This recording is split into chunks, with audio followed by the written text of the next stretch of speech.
incroyable. C'est les scénarios, quoi qu'il arrive, incroyables. Et là, la dernière, elle est made in Jean-Philippe Dorel. À l'échauffement, il nous a dit, il faudra faire comme ça, il faudra faire comme ça. Et nous on dit, c'est dur, oui je sais que c'est dur.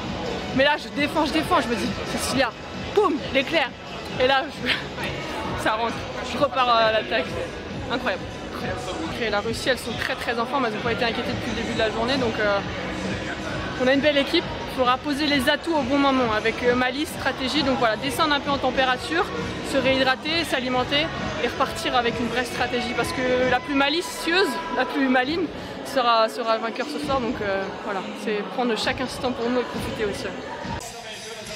The gold medal match in the women's team sabre competition here at the World Championships in Budapest. The final day of competition and the final women's medal to be awarded. This is the team from France.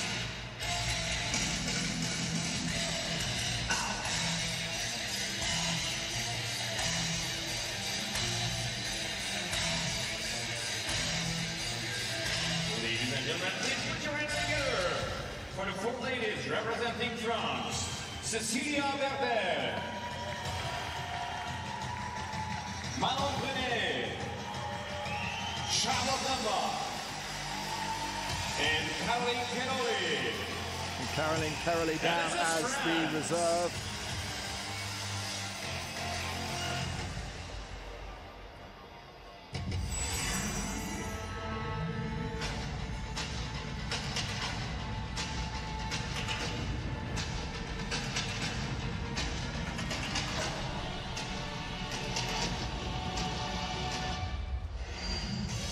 Rekordszámú 12 éven között szintén rekordot jelentő 7 világbajnoki aranyszerepen a nevük mellett. They won a record 7 world titles in women's team saber event and a record 12 total medals. And their opponents, this is the team from Russia.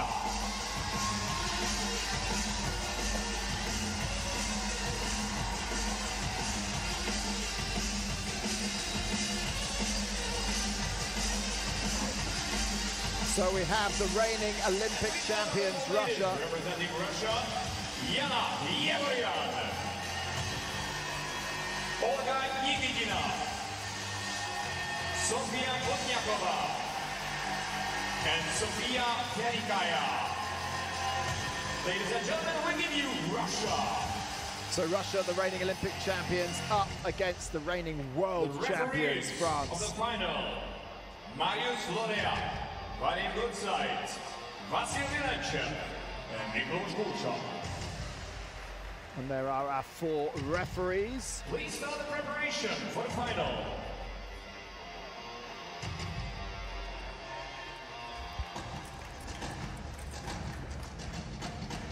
So as we see the huddle and the face-off,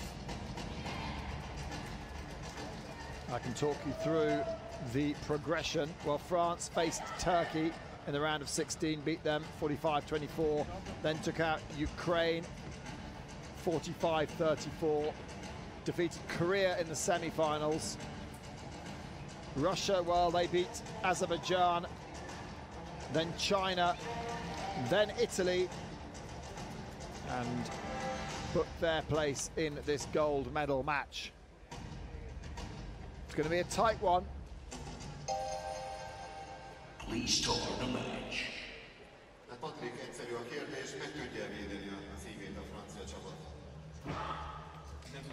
So let's get things underway for this gold medal match. The progression through: France at the top of the draw, Russia at the bottom of the draw.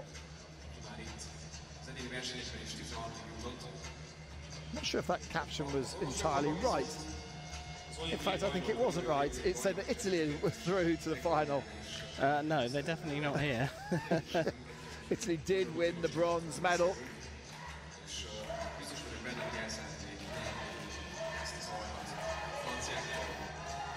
So first up, it'll be world number 2 against world number 3, Sofia Velikaya against Manon Brunet.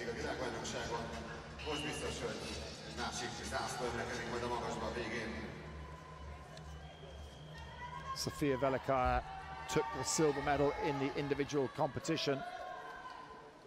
Manon Brunet a little bit disappointed with her 9th place. So Russia on the left of your screen, France on your right. Fasten your seatbelts. It's sabre, it's fast, it's furious. And if you're new to fencing, ignore the clock. It's the first to 5 and then multiples of, all the way through to 45. 9 legs. The whole of the upper body, the target. It's a cutting weapon. You can score with the length of the blade as well as the tip. And it's a weapon of convention, so the referee has to determine who the attacking fencer was in the final phase. Marius Florea is up to referee the first fight as we have a small technical issue, and the wireless engineer comes out to sort that out. This is a really massive match. Both these teams are at the top of their game. French team are the world #1, Russia are the world #2, but France have had a jittery start to Olympic qualification. They're outside, or they were outside of the qualification spots for Tokyo 2020. Their placing here in the final will put them right back in the mix. But Russia are in 2nd position in terms of Olympic qualification, and this, whether they come 1st or 2nd, is going to help them really shore up their position for Tokyo 2020. But of course, both teams want to go for the World Championship title of 2019. France, the defending champions. Ah, look at that on the back line from the Princess Leia of the women's sabre corps. Bunches in her hair. I'm surprised that not many other female fencers do that with their hair, because it works for Brunet, and Brunet has had an absolute corker. Yeah, 5-2, reaches the target score.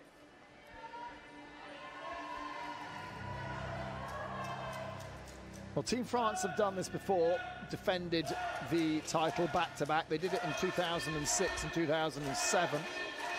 Coming on for France, it's Cécilia Berder, and she could win her 6th medal in this event, the most of all of the French women. Granny. She's known as Granny in the team. I think she's still in her 20s, isn't she? But she's known as Granny in the team because she's that little bit older than the rest of them. Yeah, 29. Struggled to be a granny at 29. Russia took the silver medal last time in 2018. They won this world title back in 2015. That was on home soil in Moscow.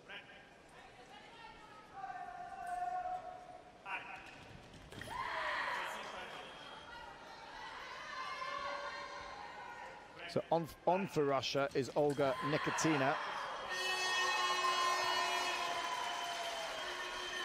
She's fenced well today.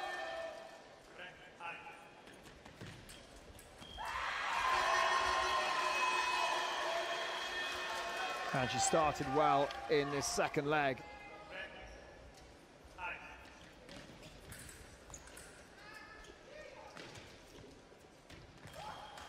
Berder on the attack.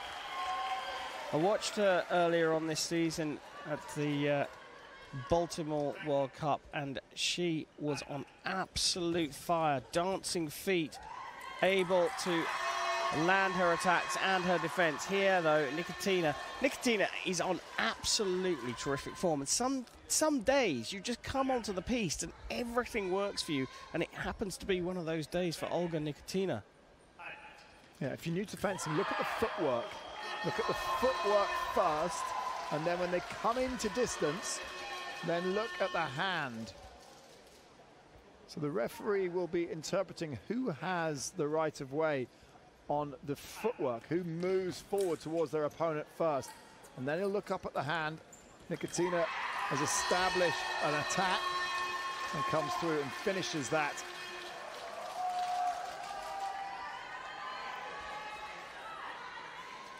Once it goes out of the middle, you can almost see it as a game of taking it in turns. Beauty. It goes from one end to the other. The right of way exchanging from one side to the other.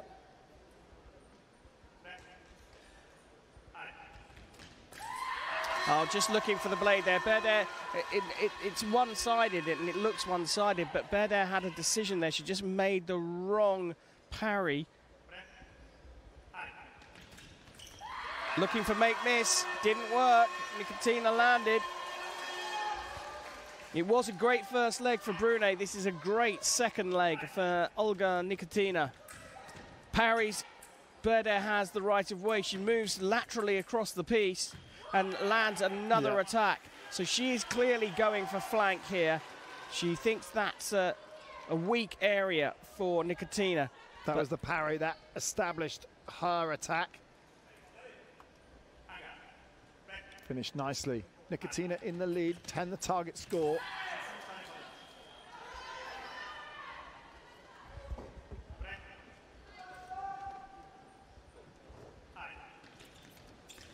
Oh, nice long attack there. There was a tiny, tiny bit of danger with the attack here, but the arm came right back and out of the way of a potential stop cut. And Queroli fist pumps. Attack parry riposte, really nice final action from Olga Nikitina. Well, Olga Nikitina guessed that Berder was going to go for the flank that time and was able to get the parry.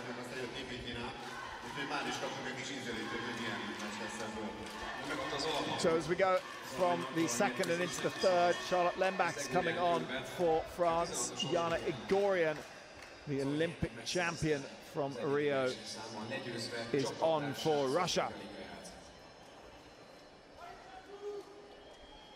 And you can see Jana Igorian's world ranking has slipped somewhat to 24 in the world. Charlotte Lembach ranked 20 in the world.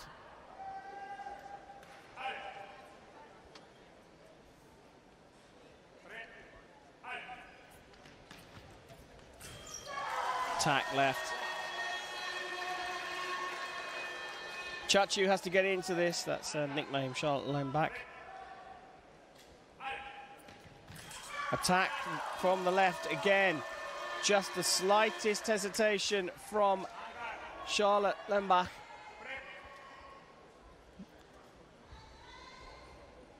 Referee just waiting for the replay to finish.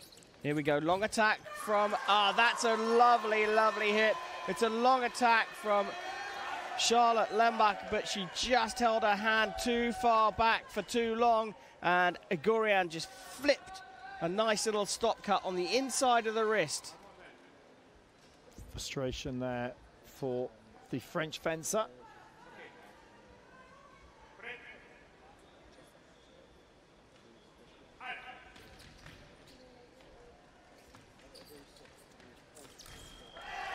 Prise de feu, or say prise de feu, you can't do a prise de feu in time.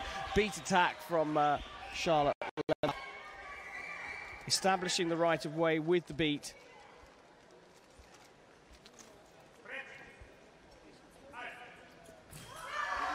Oh, I would have felt that was more for Lembach than for Igorian, but no call for video. These long attacks working really well for Igorian, but Lembach now establishing the right of way. She's pulled the line away, and both fencers there using the full length of the 14-meter piece in gaining that hit, Igorian. One more required for Russia.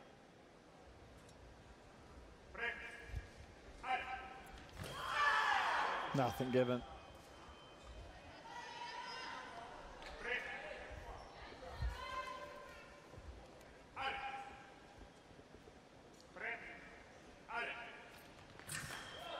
Nice. Chachu there stepping in. She had a plan to go for the parry riposte. Executed perfectly. Attack parried, riposte, no. Continuation, good.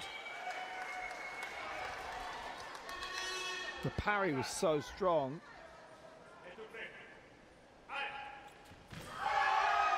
I think the original attack was so strong, it just forced through on the parry. And a couple of good points here for Lembach. Just pulled her arm back there that time. So Igorian takes the Russians through the first third with the lead, but there's still a lot to play for here. Yeah, there's absolutely nothing in it. 3 points is nothing in sabre.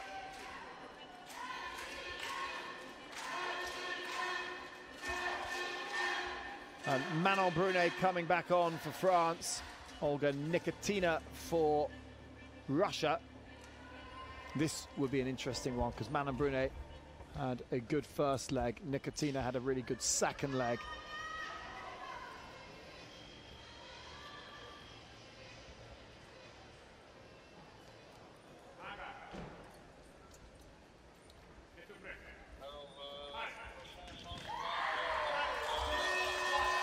First point to Nikitina. She could be the ace in the pack for the Russians.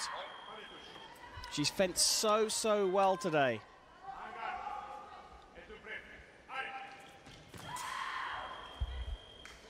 I'm not surprised Vadim Goodsight's going to the video on this one. He's looking to see whether there's hesitation from Olga Nikitina.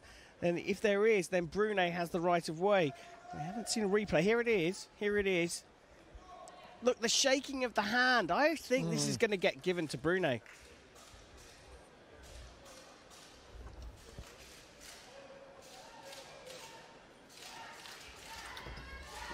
Goodsight's coming back. Pas de touche. No hit given. So Brunet not quite establishing the right of way, but I felt it was more hers than Nikitina's. That's a nightmare for the French fencer. Did everything right, but Nikitina's blade was just in the right place at the right time. That's attack touche right.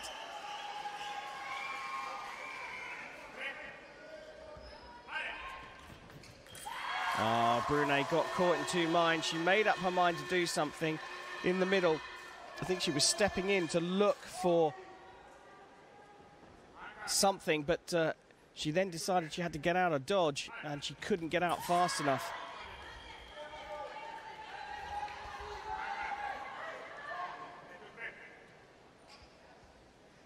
Igorian looking on with Christian Bauer, and this is another fabulous leg from Olga Nikitina.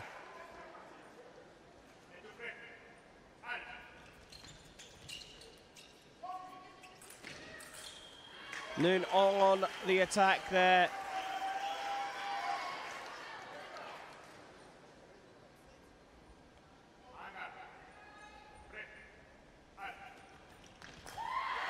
Attack from the Russian there brings the score to 20-14 and just extending the lead. Two good legs for the Russian team there. Two really good legs. In fact, three good legs after Velikaya's tricky start for the Russians. They've won the last three fairly comfortably. And we're going to see the French reserve come on now. Queroli. Queroli is on for Lembach. So Lembach, who faced Igorian and was beaten 5-3, has been subbed. And it's Queroli Velikaya. The great thing about the French team is they are a working unit. They really are. And I wouldn't be too surprised if we find out after this match that Charlotte Lembach came out and said, listen, I'm not fencing great. Can we put Queroli in, please? They're such a tight unit. That's what took them to the world title last year. Let's not write them off just yet. And Caroline Queroli played a brilliant, brilliant part in that world title win in Russia.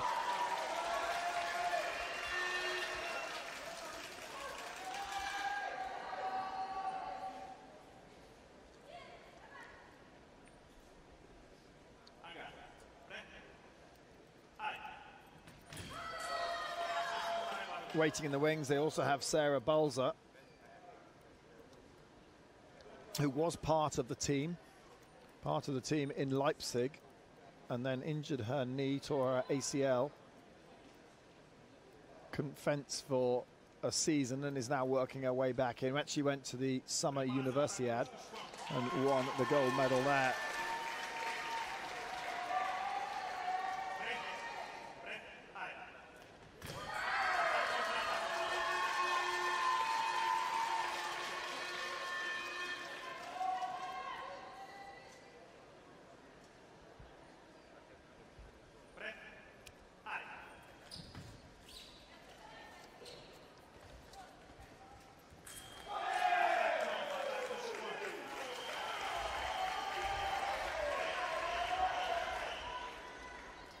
Well, Velikaya picked up another silver medal in the individual competition. She's won this event, the team event, 3 times.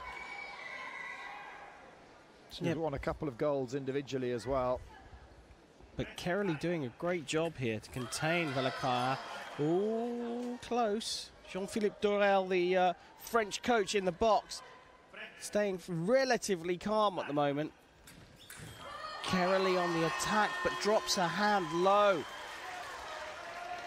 Sometimes Velikaya in team competitions doesn't really shine until she gets to that last leg. Often she's come through a bruising individual bout because she's getting through to the finals of that. But as an anchor, she's one of the best. Bit of a freebie there for Queroli.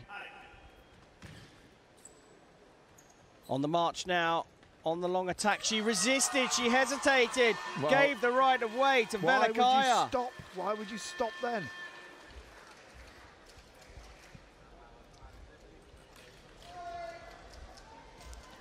Slight error there, but 5-4, not bad for Queroli against Velikaya. World number 1 coming into this. And it'd be interesting to see whether Charlotte Lembach is coming back on and whether that was a tactical substitution. High fives in the box for the French team. So Yana Igorian on for Russia. Cécilia Berder on for France. This is the 6th leg.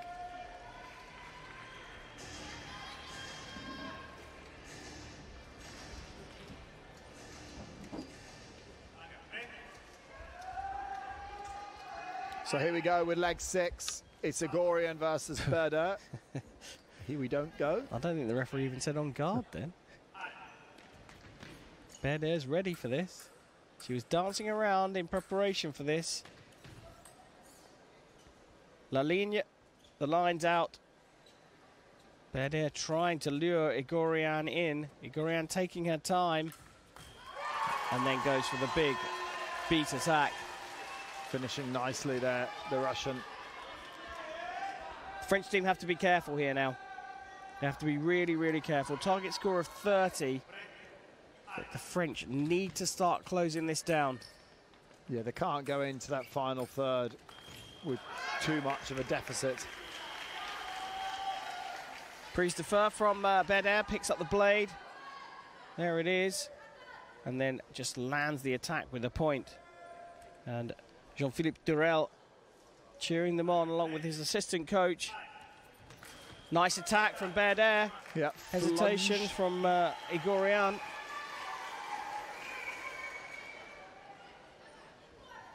It's called a flunge in sabre. A flesh and a lunge combined together. Flesh meaning basically arrow, where you turn your body into an arrow. But because you can't cross your legs over each other, you have to do this flunge attack rather than a classic flesh attack that you'll see more in épée. There's rumours they might be bringing back the flesh into sabre. It's being discussed as we speak, apparently, so I'm told. Sofia Pozniakova looking on. Yeah, she won the individual title in Wuxi 2018. That was a big surprise. Not surprised because she's not good enough, but she was up against Velikaya and she went, what, 8-3 up, I think, in the first period in Wuxi last year. And it was just too much for Velikaya to claw back. And that has become a little bit of a thing for the Russian, Sofia Velikaya. Twice the favourite going into the last two Olympics, twice picking up a silver medal. We see when Berder picks up the right of way, she moves laterally across the piste. That was something special. Watch this. She misses the first one. Great evasion on the feet, but then she skips away. I mean, that is class. That is utter class. A control of distance, using the footwork.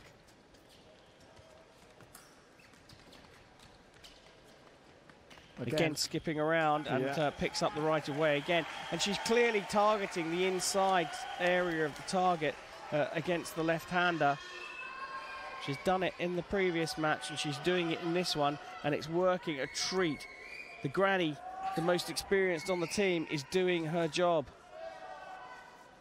Granny. She's not called Granny, she's called Grandma, apparently. Igorian looking for the attack. Berder did quite a lot to disrupt, but it wasn't quite enough. Throwing out the stop cut and then ran out of space. Christian Bauer looking on and saying, come on, you've got to go after her. Go out on the front foot. She misses the first one, Igorian. It's attack for Berder.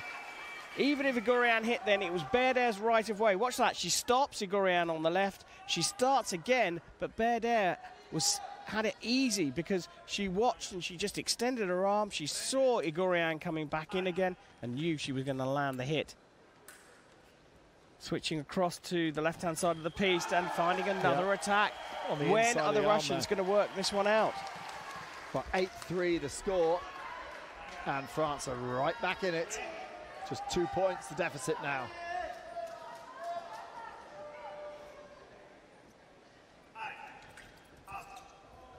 Well, yellow card here for Jana Igorian. Yeah, stopping the fight unnecessarily. Berder made a decision to come out the block super fast. She waited for the alley. Yellow card, fair enough for me. That, for me, though, is Igorian's.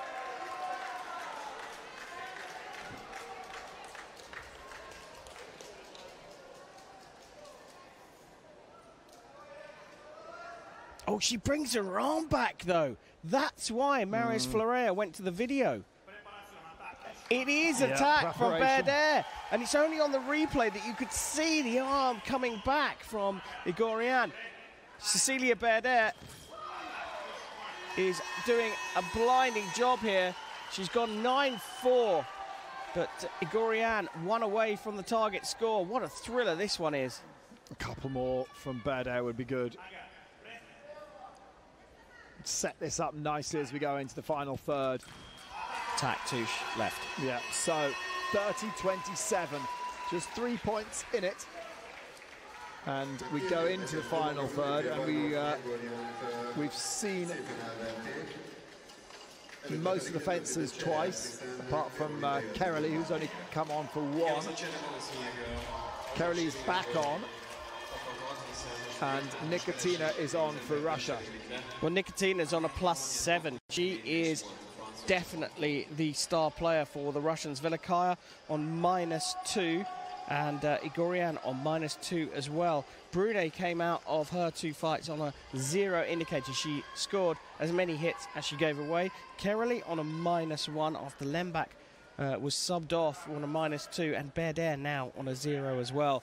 Really finely poised. Ooh, false start there from Nikitina. No. So here we go. This is the final third. We've got the two youngsters on. Nikitina, 20 years old. Caroline Queroli, 21.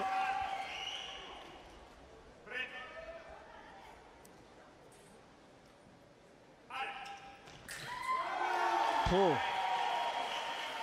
I can't even begin to describe that. It looked like Queroli was going for a block and somehow managed to hit the arm of Nikitina. Oh, that's class. That's a class hit. That is a beauty. Steps into distance, does a little body shake, and then just sticks the arm out, and Nikitina walked onto it. Yeah, you like that because you're a foilist, don't you? Well, of course, it's a foil stop hit, really. Just a great hit. Look at that. She just walked onto it. Queroli on fire here.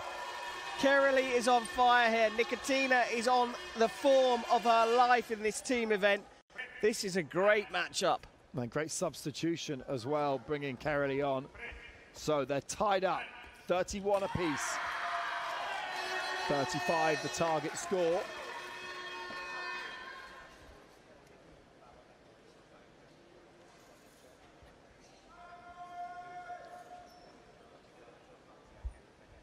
Such a tight unit, the French team. I'm looking down into the box. Jean-Philippe Dorel is looking on. The hit is awarded to Nikitina, but Charlotte Lembach, Chachu as she's known on the circuit, is in deep discussion with Cécilia Berder. They're getting ready for her final leg.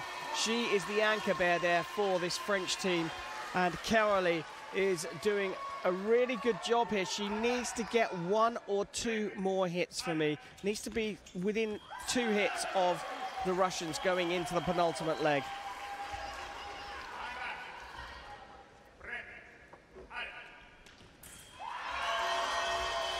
Not committed enough on the parry that time. Just not quite strong enough on the parry. No, that was a mistake, allowing Nikitina to keep coming out on the attack. 35-32 the score. And Queroli, well, 5 apiece against Nikitina, who's been fencing brilliantly. That's a good performance from the French fencer. But it's still a 3-point lead to Russia. Yana Igorian comes on. And Manon Brunet for France. I think Brunet's got to punish Igorian here to give her teammate Cécilia Berder a chance. I think she's really got to go out after her. She doesn't need to attack all the time. She just needs to get the right tactical circle. Yana Igorian there against Manon Brunet. And Igorian had a little bit of a wobble in the leg against Cécilia Berder. Lost that one 9-5. Can Manon Brunet do the same?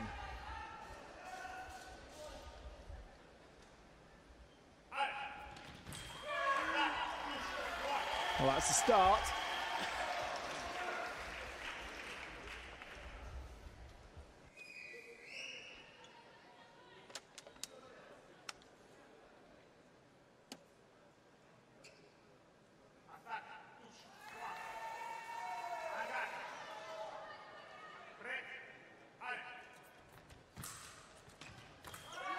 Well, mathematically, she can't do 9-5. She could do 8-4. Because when she can't score 9. And if she does, no, if she does score 9, Igorian can't score 5. Right, okay, I understand now. I wonder where you were going with that. Another.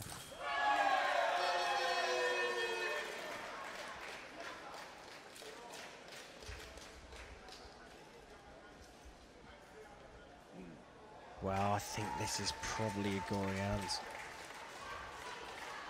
Brunet just with her arm back here, and it is given to Igorian. I think that's fair enough. I can't see that Vadim Goodsite, who went and looked at the referee, was going to do anything other than that.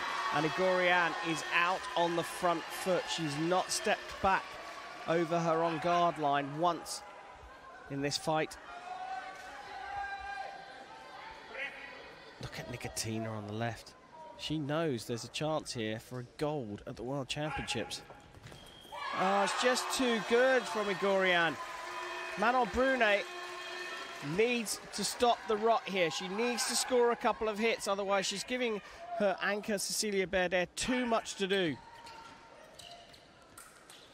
On the beat, and it's a parry riposte from the Olympic champion. It's a superb performance from her. That is a gold medal winning performance.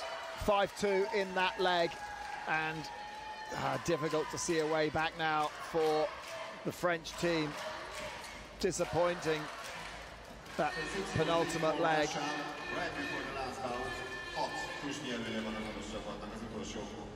Well, Manon Brunet absolutely gutted as she walks back to the box. Well, check this out. Olga Nikitina finishes her 3 fights on a +7. There she is.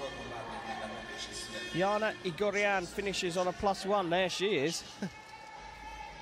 And Manon Brunet finishes on -3 with a big puff. And Queroli finishes on a -1. Surely Cécilia Berder can't salvage this for the French team.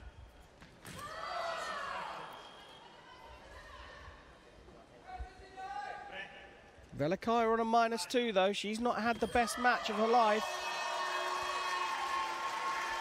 But Velikaya does take her time to warm up into these team competitions and then can pull out absolute blinders in this final leg. Yeah, a bit between the teeth as well. Her teammates have done an absolutely tremendous job to get her there. Look at Pozniakova clinging on to Nikitina. Well, there was great moments on the individual podium. Sofia Velikaya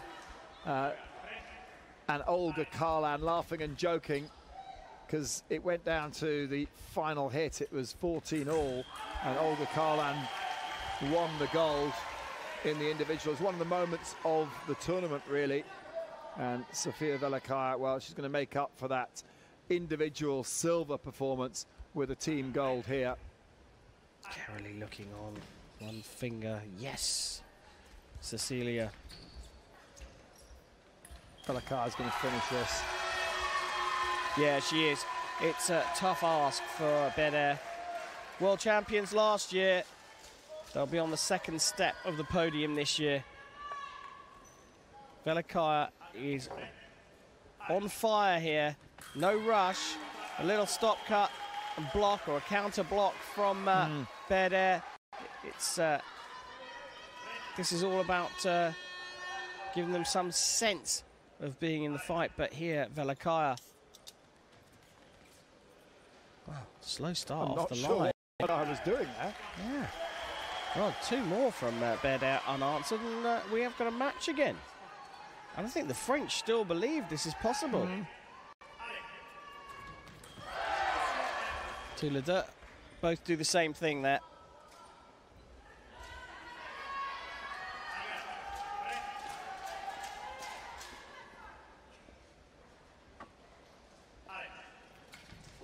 Oh, really special. It's a really beautiful para-riposte from Cécilia Berder. One more, and things get nervy. Look at that, she picks it up. The sweep around parry there, picking up the blade wherever it was going to land. And that was something really special from that lady there, Cécilia Berder. Maris Fleurettistes sticking with the decision despite the video appeal from Sofia Velikaya. Another one for Berder, and this is back on. Oh, close.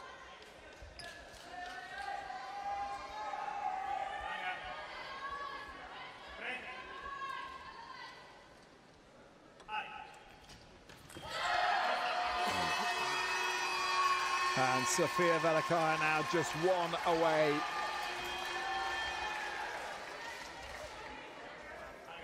Just a pause on the step from Berder, open the door for Velikaya there. So now Berder with the right of way changes to that lateral line again, coming around the outside. She's beating the blade. She has the right of way, but she's handed it back over to Velikaya. Velikaya on the march, parried. Oh, what an amazing hit! What an amazing hit that was.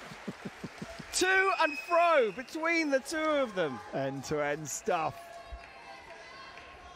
And it's got France onto the same decimal as the Russian team, 44-40.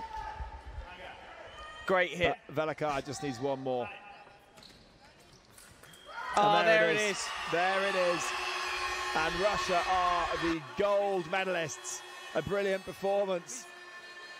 And the comeback was not possible for Cécilia Berder, but 6-5 in the final leg for her.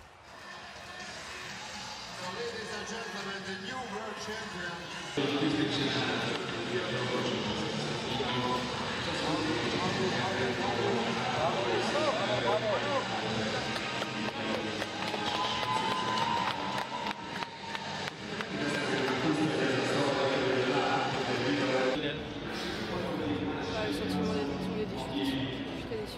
C'est le jeu à un début un peu compliqué pour revenir dans la ouais, j'ai pas été au top, je me suis accroché, les filles ont été fortes et j'ai pas réussi à assurer mes scores, du coup c'est sûr que c'est plus difficile.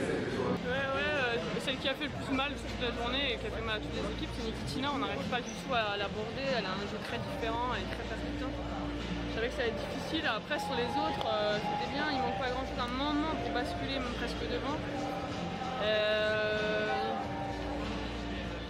On a tenté, on a joué, on a profité de cette salle qui est tout simplement incroyable. C'est le plus beau championnat du monde que j'ai fait, et pourtant j'ai eu la chance d'en avoir fait quelques-uns.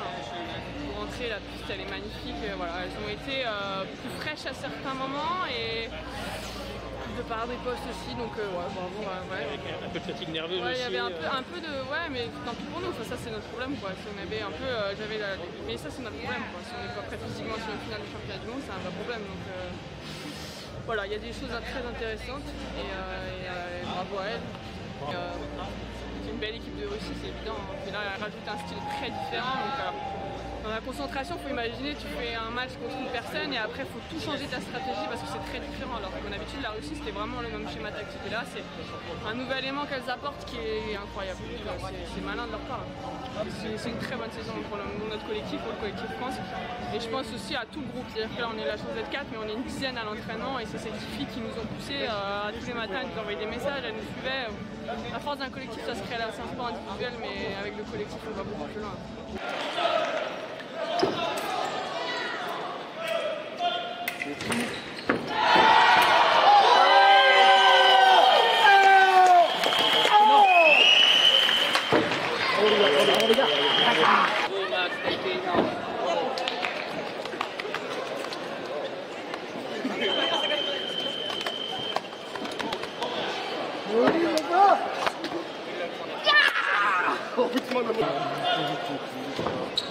On a fait ce qu'il fallait, maintenant on a un gros match qui vient d'attendre. On va faire la même chose dans les esprits, dans les esprits.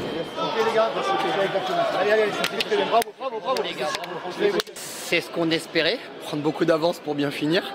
Mais c'est vrai que c'était un peu inattendu quand même. Quand on voit l'équipe en face, on est plutôt en train de chercher le trou et on est en train de se dire comment on va faire pour remonter quand on n'est pas bien ou pour creuser. Puis en fait, Max et Enzo ont été énormes et du coup ils m'ont mis dans un dernier match voilà, hyper facile, donc voilà, ils ont été énormes. On a été bons et voilà, c'est une belle journée, elle n'est pas encore finie. Voilà, ce serait con de s'arrêter là parce qu'entre les Europes et les mondes, il y a vraiment quelque chose qui se dégage de cette équipe à 4. On vit super bien, on est heureux de partager ces moments-là ensemble. Donc voilà, pourvu que ça continue comme ça. Telle confiance qui se dégage de cette équipe, c'est super. Même si début de match, milieu de match c'est serré, après Max fait des efforts, ils sont fatigués mais ils lâchent rien. Enzo pareil, touche par touche et Erwann a pu finir facilement. Ouais, c'est facile, moi j'ai le rôle facile moi qu'un match comme ça. Non, vraiment génial. On est prêt à mourir sur la piste, on est prêt à mourir les uns pour les autres. Et ce match-là, les Américains, ça va être celui qui le voudra le plus. On sait que c'est des escrimeurs qui sont très agressifs, qui se battent énormément. Nous, on va leur opposer quelque chose de fort en face. On va laisser nos tripes sur la piste. Et on va essayer de faire la même chose que sur l'Italie. Je pense que ce match-là se jouera à l'envie. Énorme finale sur les USA. C'est des numéros 1 mondiaux. Ils partent clairement favoris. Mais voilà, les Italiens ils partaient favoris aussi sur nous. Et on va garder le même état d'esprit, la même mentalité. Et voilà, j'espère que maintenant on va aller chercher le titre.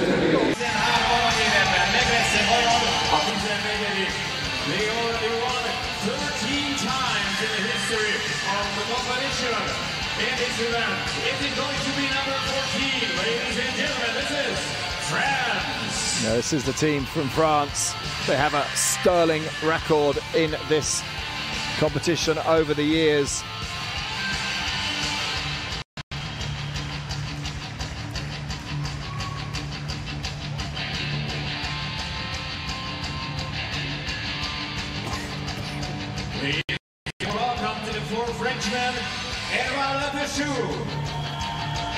Enzo Lefort, Julien Mertine et Maxime Pauty. Revivons, France.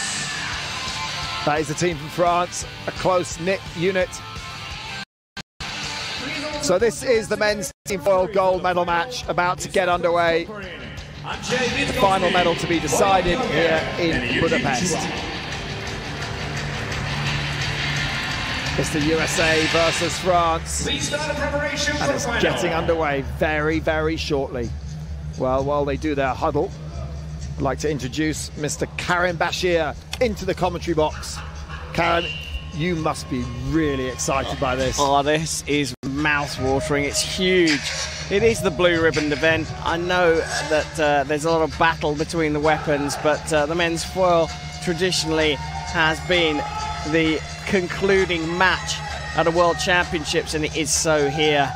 And USA are going after something they've never, ever done before.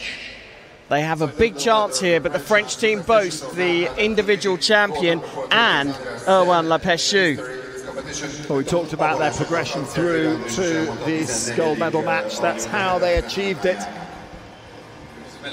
It will be a kind of magic with Erwann Le Pechoux, 37 years old, up against the 26-year-old world ranked number 2, Race in Boden, in the first leg. Now, if you are new to fencing, this is there's 3 on a team, 9 legs, and the legs will finish when the fencers reach the target score of 5 or multiples of, all the way up to 45, or until it is timed out. 3 minutes on the clock for each of the legs. So they have a reserve in there as well. And Le Pechoux will start and finish for France. Race in Boden will start for Italy, and Alex Massialis is their anchor. So France on the left of your screens, the United States of America on the right. Then Le Pechoux and Race in Boden get things underway, and Race in Boden quickly racing into the lead. Yeah, I think the Americans are going to come out after this big time, straight off the mark. Is Sako Skomparent starting the refereeing duties for legs 1 and 2. Andrei Witkowski in for the 3rd and 4th, and then they'll alternate in pairs of matches. Parry riposte, cart flick over the top from the left-hander from the USA.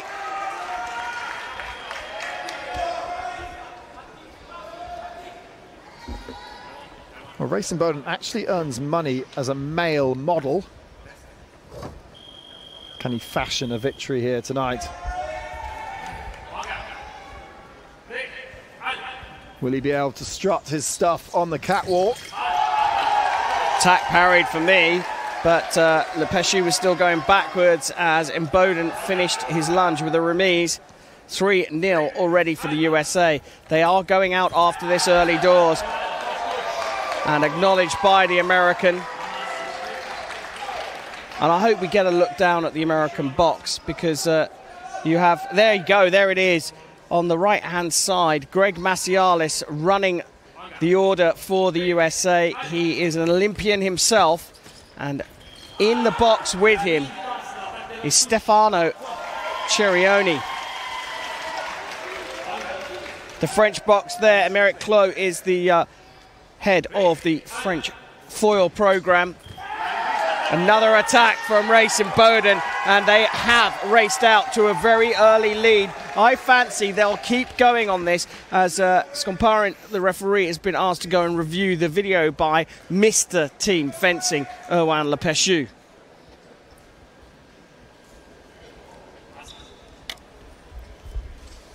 So Race in Boden, a big win in leg 1, 5-1, and high fives as the New Yorker Race in Boden hands over to the Californian Alexandra Massialis. Yeah, he is based in New York, but I was fortunate enough to get a taxi in from the airport, however many days ago it was, when we arrived here in Budapest with Race, and had a long chat with him about about the dynamics of the US team and the fact that Nick Itkin came in for the individual. And he was telling me about his training program now, spending a lot of time in Jesi with Stefano Cerioni. Maxime Pauty comes on for France. Alexandre Massialis for the Team USA. Well, now Pauty, he likes to go at it after it. He is an aggressive fencer.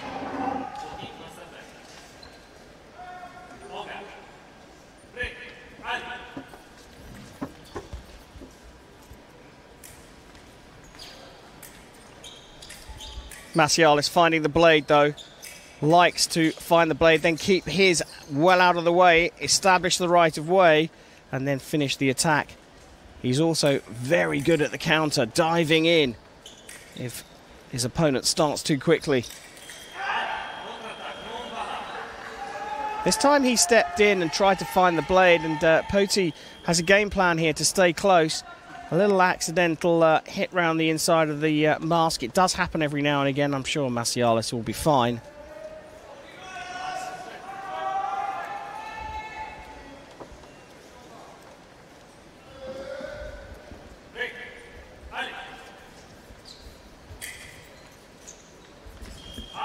Attack just under the wrist there. Hitting off target. The only weapon where white lights come into play, if you have the right of way and you hit off target, the match will just restart. Attack into prep from Alexander Massialis. It's a great start from Team USA. Yeah, if you're new to fencing, then this is foil. It's the most technical of the weapons, smallest target area. It's just the torso and the bib of the mask. And it's a point weapon. You can only score with the tip of the foil. And it is a weapon of convention, so the referee will determine who the attacking fencer was in the final action. And in that case, it was Massialis. Yeah, he beat the blade, and Pauty stepped into that one. Yeah, by beating the blade, he established the right of way. There's the counter from Massialis, acknowledging that the attack landed. So Pauty getting his first of this fight. Well, now Massialis is trying not to get hit there because he knows it's not his right of way. He's dived in, he's hit Pauty. It's not who hits first, it's who starts the attack first in that final action. But you can counter as long as you don't get hit. Parry riposte. Well, that was great parry riposte from Alexander Massialis. 8-3 the score. Very nice circular seesaw. It's actually a cease cutover for me. Massialis really disruptive when he's on the defensive there. Just got a bit of a windscreen wiper going. Fencing with a dog leash, he calls it. He likes the dog leash.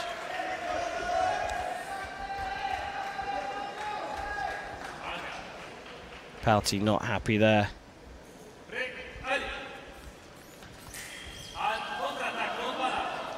Trying for the counter block, just hitting off target on the arm, I think. Nice parry riposte though from Pauty.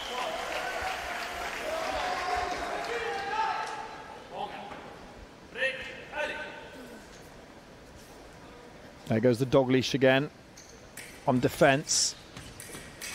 Oh, that's a lovely second intention parry riposte there. Really nice. Fakes the attack, draws Massialis back out, and then parry and riposte. Lovely stuff there. Laid the trap, Massialis walked into it, and there is the counter. Yeah, span out of the way. So a good example that it's not necessarily about having the right of way. If you can get hit, if you can get in, hit on the counter, spin out of the way.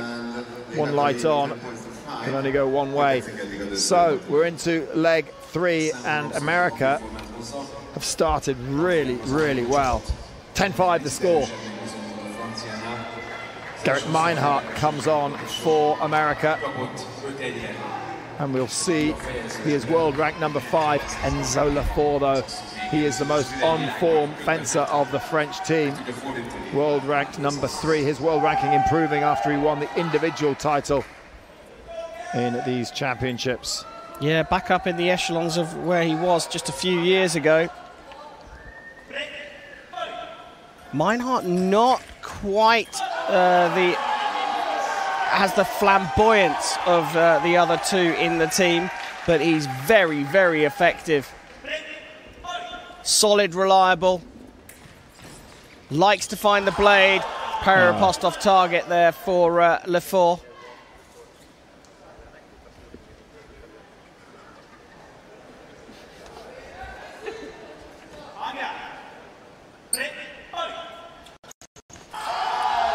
Looks for the blade, but starts the attack. Lefort calling for a video here. Andrzej Witkowski will go and have a look. He looked for the blade the first time, then there's no action from Lefort, and so Meinhardt goes after it again. I think he's going to get this hit. I can't see it being overturned. I don't think Lefort picked up the timing. They are having a good look at it, though, that suggests that they are considering swapping the decision. It was interesting in the bronze medal match last night, Team USA against France. There was a bit of split loyalties, wasn't there, from the American men's team that were watching on. Gerrit Meinhardt, very much an item with Lee Kiefer, and getting married in a month. Yeah, so 1st of September. They are going to tie the knot. Parry-riposte there for Meinhardt. That decision was in fact overturned, and Lefort made a good shout to call for the video review because the decision was changed. And Racing Bowden is in a long-term relationship with Isa Thibault. Yeah, so it was a difficult one for him with France versus the USA. USA got the bronze. Good display from Lee Kiefer in the final leg.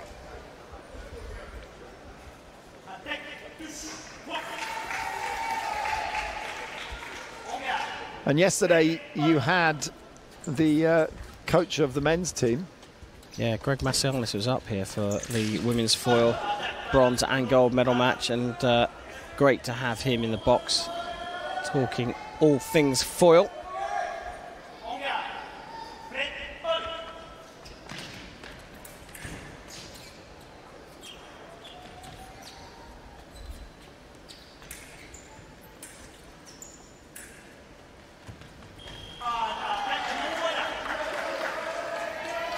Well, if Meinhardt can do a good holding job against Enzo Lefort, then the Americans would be very happy.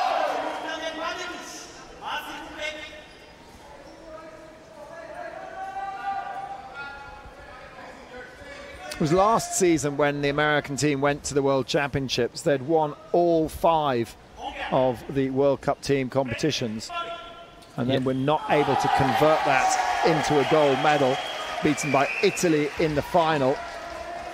Yeah, real disappointment for the US team, having dominated all season, and they need to get their focus back here because Enzo Lefort is doing a cracking job here, 3-2 up against Gerrit Meinhardt, closing the gap here and closing it even further with a nice attack. Well, the great thing about this cumulative system, the scoring system, is that if you're trailing, you could only stop at 5. You can keep right on going until you reach that target score, which in this case in the third leg is 15. So here we go.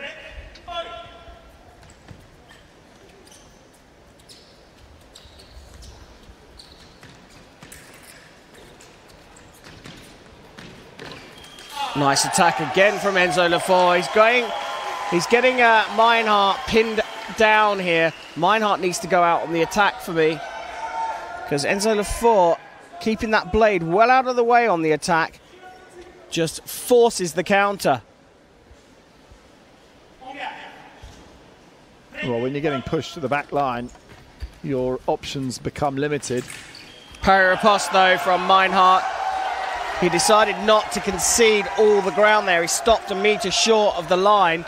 That forced the attack out from Lefort, and it was a big, deep cart parry. Watch this. Goes really deep into the cart parry before landing the riposte.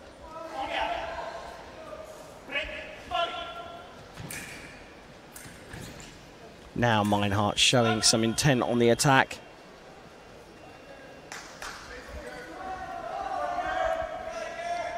It's a 5-3 in the third. Parry-riposte fails because Lefort closed in the distance, stopping Meinhardt's flick over the top. No separation there. Just that little wave of the blade from Meinhardt took the attack and the right away from him.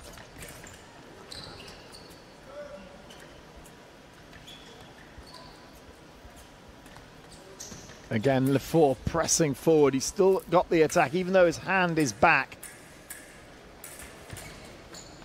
Oh, that's nice. That's really nice. The first attempt at the stop hit didn't work. Lefort stopped in his tracks because of it. And so Meinhardt lands a second one. Bang. And then looks to close out. Look at his blade moving away to try and block out from Enzo Lefort. Both going for the blade for me.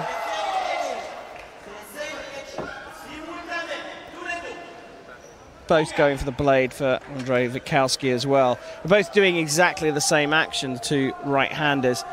Looking for this set-team beat and then going for target.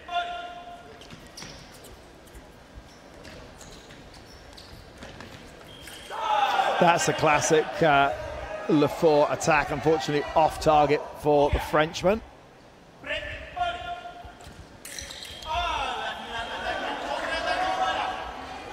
Well, Meinhardt's done a really good job to get back into this. Sits at 5-4, just needs one more to get across the line. Running attack from Meinhardt, gets away with it. A second one, and then a third. A beautiful finish. 3 bites of the cherry. 3 bites of the cherry gets the score to 15-10 and 5 apiece in that third. And I think that the Americans will see that as a mini victory. Although it was a draw, Enzo Lefort is on incredible form. And for Meinhardt to come away with a draw from that, it'll give the Americans a lot of confidence. Disappointment on the face of Enzo Lefort, I think, gives away that story. So we're into the second third. We'll start to see the fences come out again. Imboden was on in leg 1. He's back out. Pauty was on in leg 2. Well, strap yourself in, Graham, because this is going to be a big one.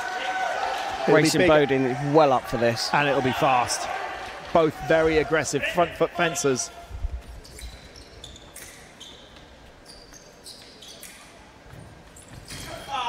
Just off target, just on the arm, but you can see the intent from Racing Bowden.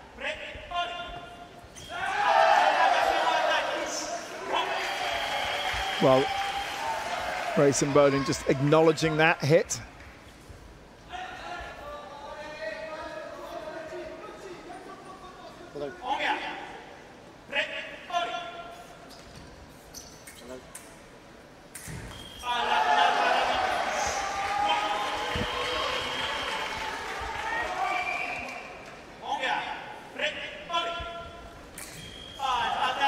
Just a small hesitation off the line from Imboden there.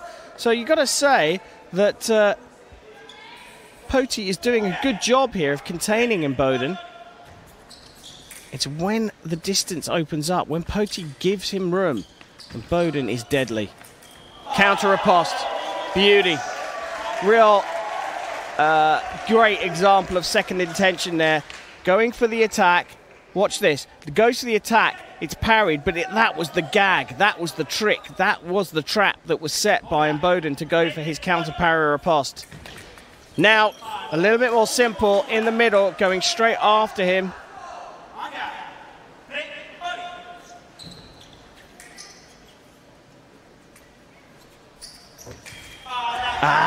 Imboden found the blade, but Pauty stepped in, closed the distance up, got the counter in without being hit.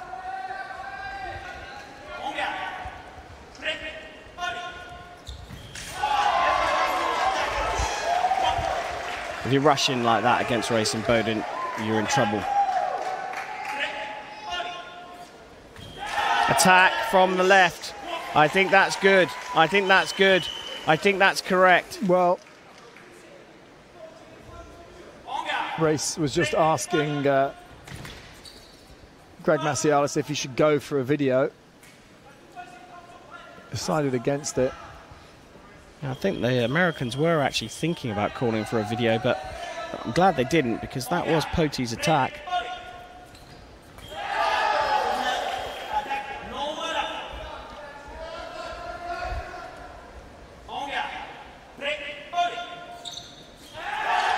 Yeah, again, same action as before, and Andrei Witkowski calls it exactly the same as he did before. Pauty steps in, stops, attack comes from the right, and it's counter. There's the stop, and there's the attack from the right, from the American, with the stars and stripes on his mask.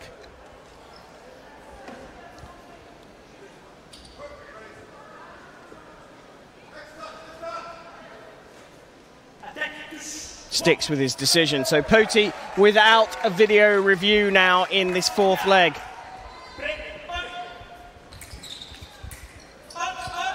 Well, something just came loose there. The tip of the weapon must have come out, I think. Yeah, it's actually on the piece there.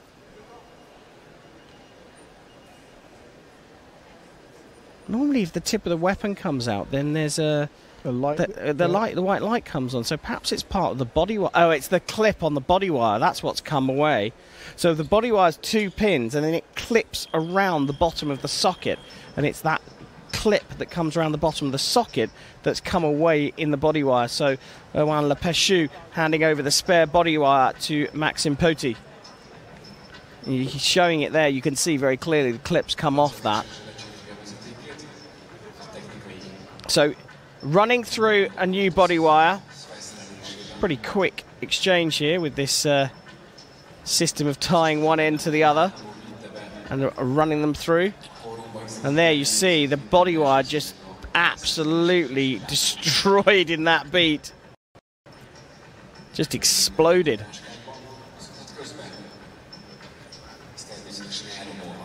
Pauty having to go through the longer version of exchanging body wires here, because he's got caught up somewhere. Well, the original body wire's going underneath the plastron. That's why I think some fencers like it under the plastron. Some run it over the top of the plastron. The plastron that is that half jacket that protects the sword arm side of the body. It's just an extra layer of protection for the side that's facing or closest to the opponent. With the modern jackets, I'm not sure it's required, but it's certainly it's not a problem for the athletes. We always used to wear them. In fact, they used to have full body plastrons for those that wanted them.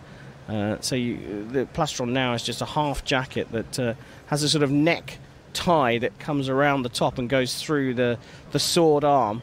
And so it's like a half waistcoat almost. So effectively you've got 3 layers. You've got the plastron, the jacket, and then the lame. Then the lame, yeah. I mean, the lame doesn't really offer any level of real protection, but the jacket itself, they're now very lightweight. In my day, I used to wear Kevlar, and it really heavy stuff.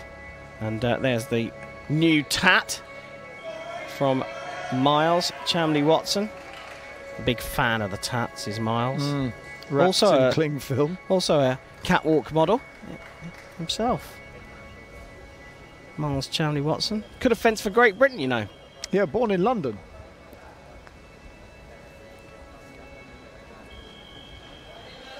Will we see Chamley-Watson? No. Saw him in the semi-finals. I don't think we're going to see him here. Can't see Greg Macialis making a change when things are going so well. Racing Bowden just missing on his attack. Pauty's up to 5. Any more will be a bonus. Will be catch-up territory.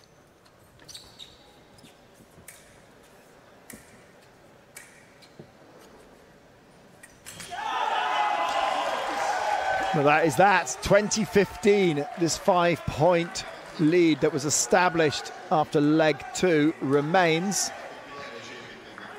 And the last 2 legs have been 5 apiece. So we go into the 5th. And Gerrit Meinhardt comes back on for the USA. And Erwann Le Pechoux for France. Le Pechoux, 37 years old now. Is up against Gerrit Meinhardt, 28 years old. A veteran of 3 Olympic Games is Gerrit Meinhardt. And we've seen those graphics before. We'll see them all the way through as they change. So Gerrit Meinhardt is going to his 4th Olympic Games in Tokyo. And Erwann Le Pechoux, well, it will be his 5th. Competed in Athens 2004, got 13th in Beijing. In 2008, he was 7th in London. 2012, he was 12th. And in Rio 2016, he was 13th, but picked up a team silver Olympic medal.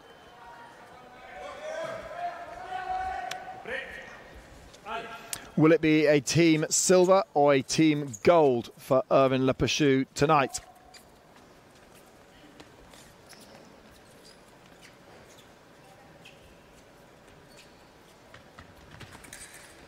Pechoux has won this 4 times before this team competition.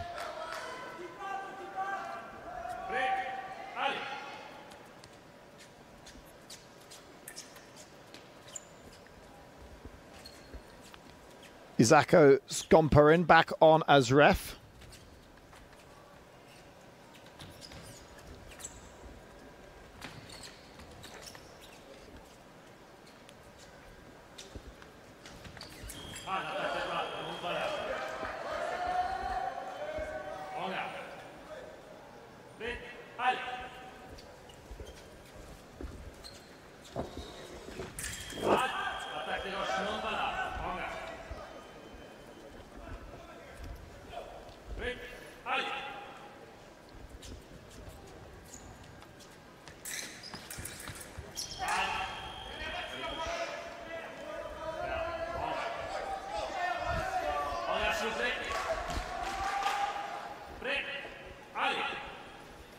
It's just slowed up a bit.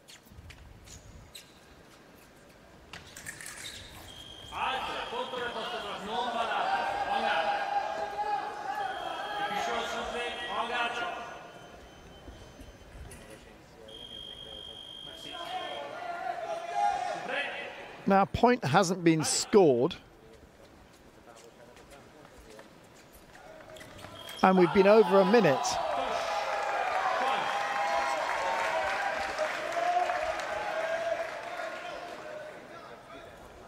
So off target, stopping the non-combativity being called. We are on the board now. Meinhardt getting one and Le Pechoux getting another straight back.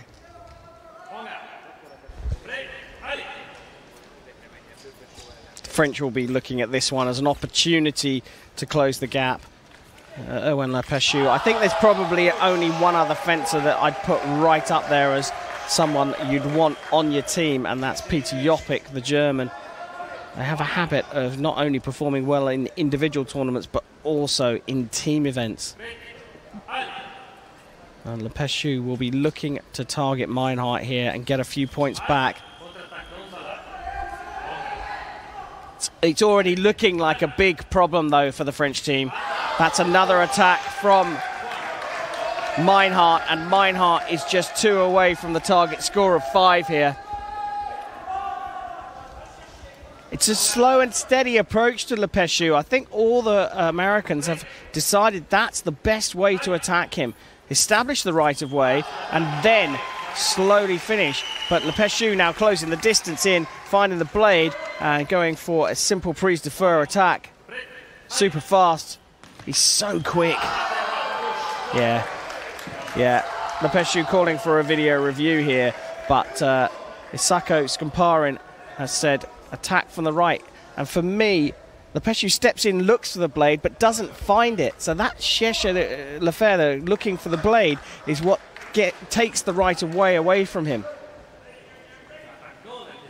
And there you go. Skomperin sits and sticks with his decision. Le Pechoux not happy. There's no point in arguing, though. Once the video has been looked at, it's not going to get overturned.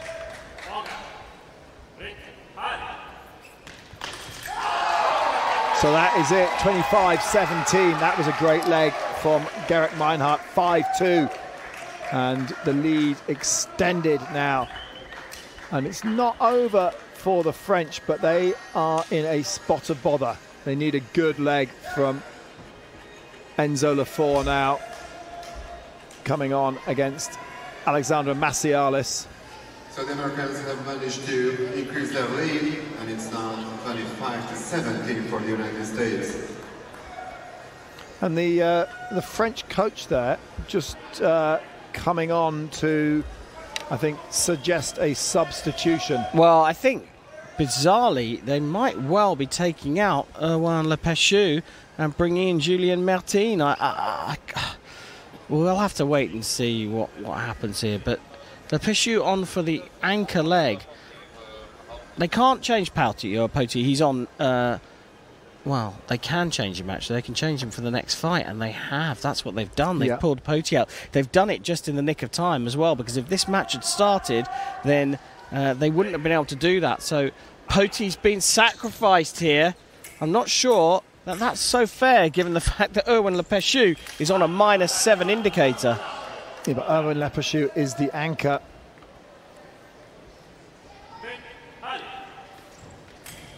Nice attack from Enzo Lefort.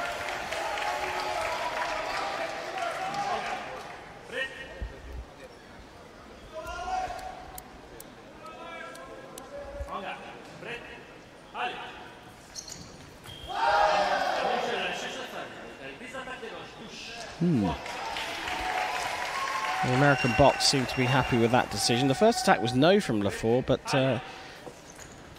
Scomparin saying that Macialis didn't instigate anything, so Lefort kept the right of way, this time sneaking away with the twisty-turny counter. Look at that, the body movement is incredible. Got to be careful he doesn't duck his head as well.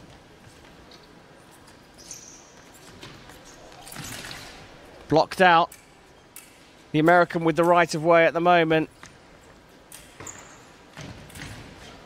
Now Lefort coming back, and he gets... That was Lefort's attack. Yeah, he gets that one, and acknowledgement there from Macialis. Macialis Jr., I should say.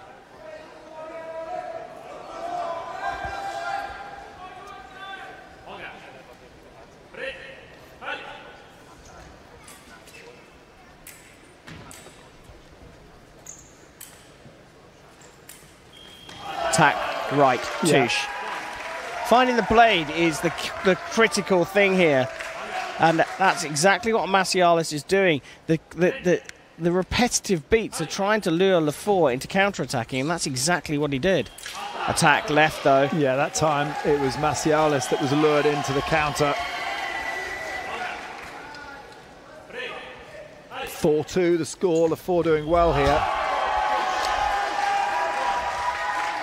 It's like you press a button on Macialis when you hit him, and it makes him go faster, and it makes him even more accurate. Another attack from the right for me. Just the slightest hesitation from Lefort. Macialis off the line quicker.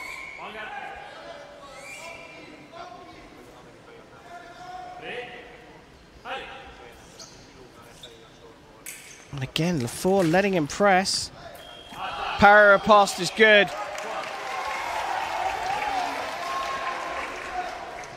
Macialis attacked, it was blocked out, and Lefort landed with the resumption of the right of way.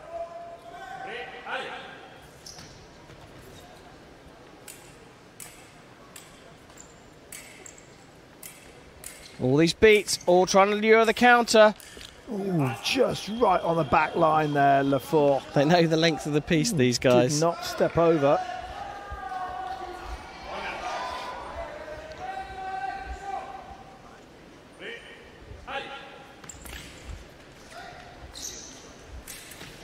Parry, riposte. Yeah. Brilliant from Alex Macialis. And Lefort, 5 apiece. Well, he was 5 apiece against Gerrit Meinhardt. So the Americans are doing a great job of negating the threat that is Enzo Lefort. controlled him.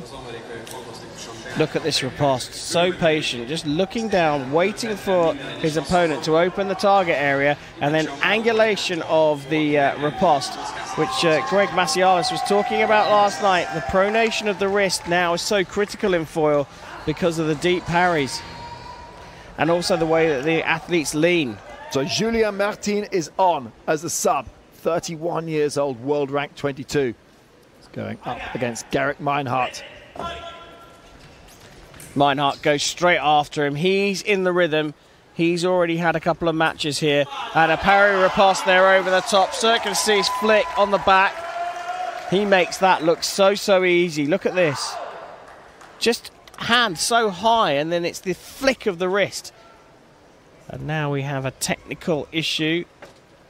The wireless engineer coming back out onto the piste. I think it's just going to be a case of unplug and replug. Well, not even that. Yeah, just hitting the reset button. So we're into the final third. We can have a look at the indicators, can't we, Karen? Yeah, we can indeed. On the French side, Pauty has been sacrificed. He finished on a -1.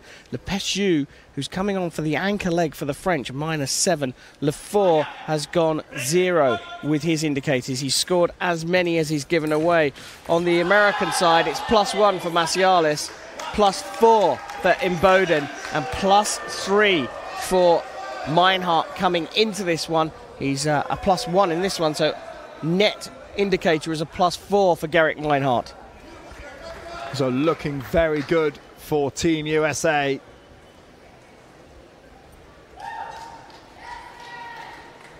Indicators tell part of the story because sometimes a 0 indicator, it sounds like, well, you haven't done anything for the team, but sometimes you're brought in to contain and you're not asked to go out and score, you're asked to contain and kill time. And a parry riposte there from Gerrit Meinhardt, but that is not the case in this respect. The USA team, to a man, have gone out and gone after France. They all want to finish on positive indicators. If you like, the competition for the Americans is within the team. A lovely round the world hit there from Meinhardt on that last point.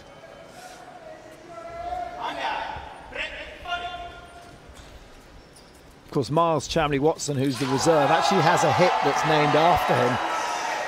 It's a kind of like between the legs, round the back. I've done it a few times now in competition, and the likes of Augusto Bizzi, one of the top fencing photographers, captures those moments brilliantly. I'll look at the FIE Facebook page to find them. Just go and search for Miles Chamley-Watson and they'll come up top of the pile. Trust me, they've been hit and seen so many times. No separation there. Well, the body language in the American box is so different from the body language in the French box. They're all on their feet. They're jumping, they're cheering for every point. And there is the final point of this really leg. Pumped now. Their levels of stoke are going through the roof. Sensational bout, and it's 35-24 for the United States. 35-24. So Mertine's one outing resulted in a -3 indicator. The USA are on the brink of making history. Enzo Lefort on for France, the individual world champion, on great form, but has been negated in this competition to a 0 indicator, 5 apiece in both of his legs. And he's up against Race Imboden.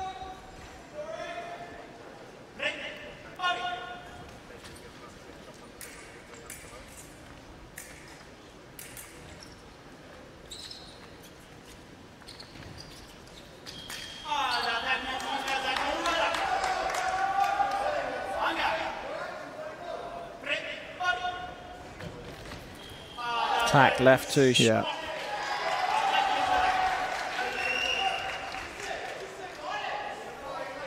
Racing Bowden asking whether he should call for a video there. I'm a bit surprised by that because it was quite clearly Enzo Lefort's.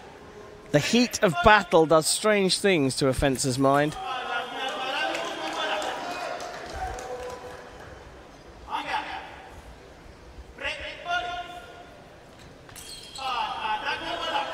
So Lefort's got a clear game plan here. When Bowden steps anywhere near distance, he's going straight to target.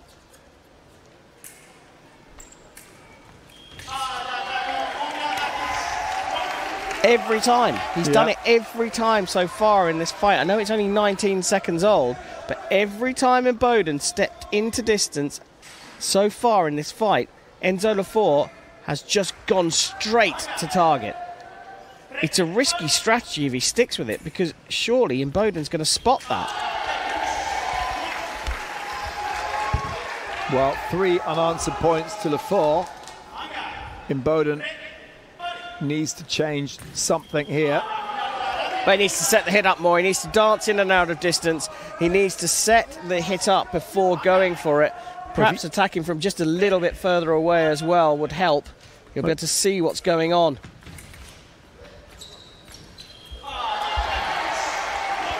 Enzo Lefort's getting the French team back into this one. Yep, certainly is. 4 unanswered hits to Enzo Lefort.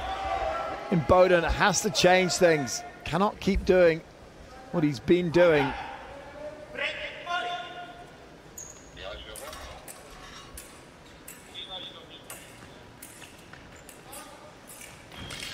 Attack Tush for the right. Finally, Bowden gets off the mark. I fancy this may be the start of a bit of a run here. That's the kind of hit that Greg Macialis likes. He was saying that last night, controlling your opponent's blade.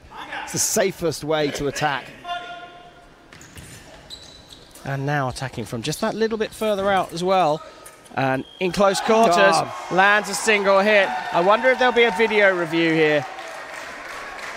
No call from Lefort. Both fences, for me, turned. Well, clearly Lefort turning there. Well, I guess Bowden had already gone past his opponent, so hit stands. Again, that direct attack from Lefort.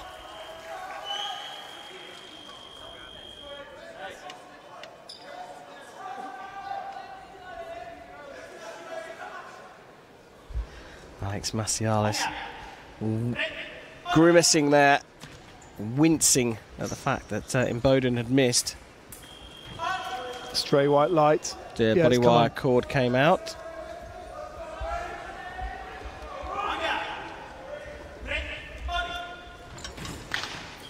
Oh, that's nice. That's brave as well. He was off balance and decided with a huge amount of core strength to pull himself back into the counter-attacking position. Attacking prep. Well, it's given us attack no from the left, but for me that's attacking prep because he managed to stop Lefort. Lefort's arm didn't extend fully. Look, he kind of just throws it out at the last minute, almost like a counter-attack from the Frenchman. So Racing Bowden 1 away now from the target score of 20. Enzo Lefort gets another one. Goes into catch-up mode. 6-4 now in this 8th leg.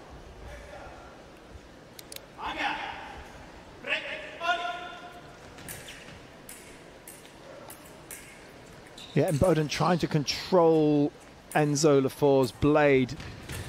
Get a hold of it on the way in. He's making him work hard for it. Enzo Lefort. Referee's going to have a look at this one. He's going to have a look at this one. I'm not 100% convinced by this either, to be honest with you. Well, let's have a look ourselves if we can.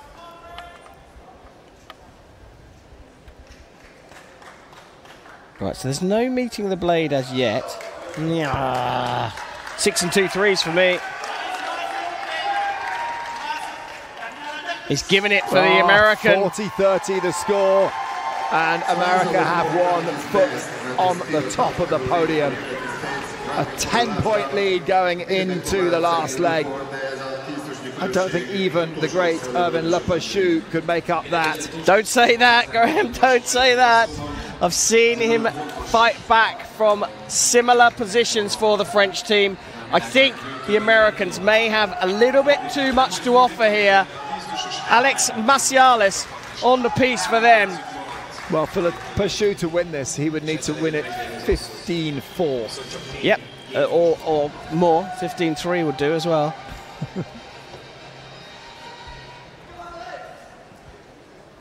He's no mere mortal, though, Erwann Le Pechoux.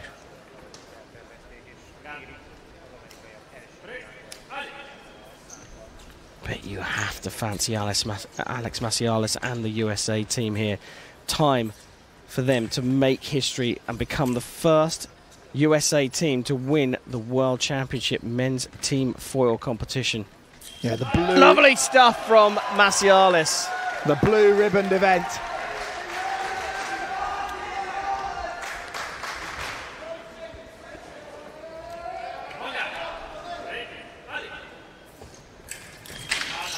Le Pechoux going after it with a Septime beat. The left-hander against the right-hander. Coming around to Septime. Line 7 for those from the USA. Macialis wrapping him up on the attack, and that is his right of way. Yep. And he's very calm with the riposte. It's almost like he planned that.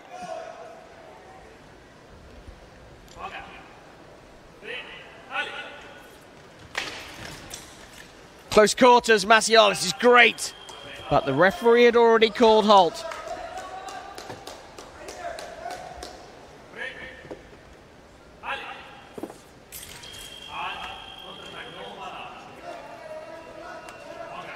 Well, Le Pechoux yet to get off the board in this final leg.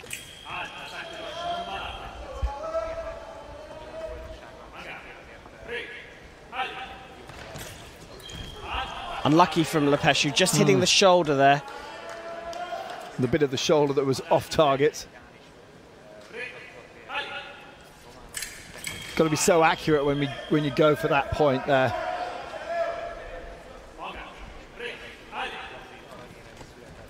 Attack right for me, attack right is given for Isako Skomparin. 2 away, and you can feel the nervous energy in the box. You watch these Americans come running out onto the piste if they do this. The French are all sitting down, head in hands. The Americans are pacing, waiting.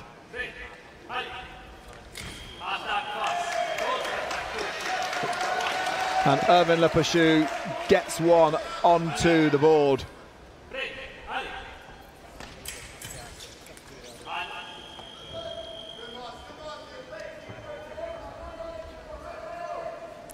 There's a cameraman standing right in front of the American box. If I was him, I'd get out of the way.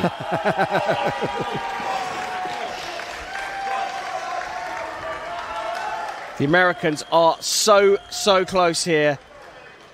Imboden massaging the shoulders of Stefano Cerioni, but Le Pechoux's not done yet.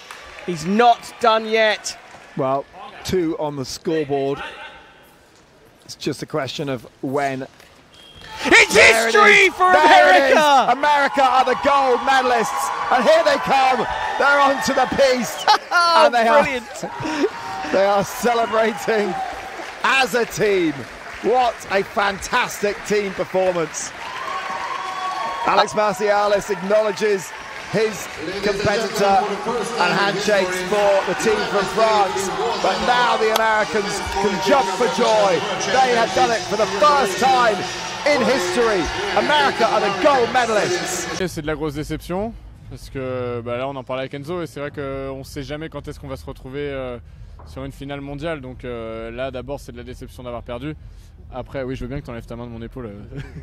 Après, voilà, avec du recul, c'est une belle fin de saison, champion d'Europe, vice-champion du monde. Et ça nous place très bien pour les Jeux aussi, donc voilà. Ouais, il faut savoir que l'an dernier, les championnats d'Europe et les championnats du monde sont très mal placés pour nous. On finit 4e au championnat d'Europe, 5e au championnat du monde. Ça nous a pris du temps de nous reconstruire, on s'est posé beaucoup de questions, on a beaucoup communiqué entre nous. Ça nous a pris presque 8 mois pour monter sur un podium international au Caire, sur la Coupe du Monde du Caire. Avant les grands championnats, si on nous avait dit qu'on ramènerait 2 médailles, dont un titre au championnat d'Europe, on aurait signé tout de suite. Avec le recul, c'est vrai que comme Max le dit, le bilan comptable il est génial en vue des qualifications pour les Jeux Olympiques. Champion d'Europe, meilleure nation européenne, deuxième nation mondiale, ça nous place dans une très bonne position dans l'optique de la qualification pour les JO. Donc voilà, après coup, à chaud, on vous parle avec un peu de déception, mais voilà, c'est quand même une belle campagne. Mais je suis vraiment content et fier d'avoir partagé cette médaille avec mes 3 coéquipiers. On s'entend très bien, sur, hors de la piste, on est amis dans la vraie vie. Donc cette médaille a beaucoup de sens. Allez, merci. Jay. Ranger les micros, enfin surtout ranger les micros et les caméras. Après, ils sont vice-champions du monde. Dans la course à la qualif au jeu, c'est très bien. Alors, je sais qu'ils voulaient être champion du monde, nous aussi, moi aussi, et le staff aussi. Mais bon, c'est comme ça. Je savais que ça serait difficile. Voilà, ils nous ont agressés. Ils nous ont agressés d'entrée, quoi. Voilà, donc maintenant, il va falloir qu'on travaille sur certains trucs, qu'on soit un peu plus relâché sur le aller. Enfin voilà, c'est des petits trucs. Bon, voilà, il faut qu'on y travaille. Mais bon, voilà, après, on va quand même savourer ce petit début champion du monde, quoi. Ce qu'ils ont montré contre les Italiens en demi, c'est... Ouais, mais je pensais que ça allait nous servir sur les Américains, mais bon, c'est un ton plus agressif, donc voilà, bon, il faut qu'on travaille sur ça, c'est pas grave. Hein, qu'ils savourent, qu'ils sont vice-champions du monde, après on fera le bilan, il n'est pas si mauvais que ça. Quoi. Ouais, il faut pas oublier qu'il y a un an, on faisait quart de finale au monde et on prenait une branlée aux Europes pour la 4e place sur la Pologne, sur la Russie, et après on passait sur la Pologne.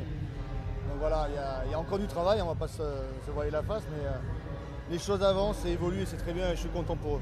Après je sais qu'ils vont être déçus, qu'ils veulent être champions du monde, c'est normal. Après on fait du sport de haut niveau pour ça. Après voilà, je pense qu'avec le recul, ils verront que c'est pas si mal que ça. Alors après, comme avait dit Enzo, une finale, quand on l'a, il faut essayer de la saisir. Bon ben voilà, on l'a pas fait aujourd'hui, mais ça sera que partie remise, quoi.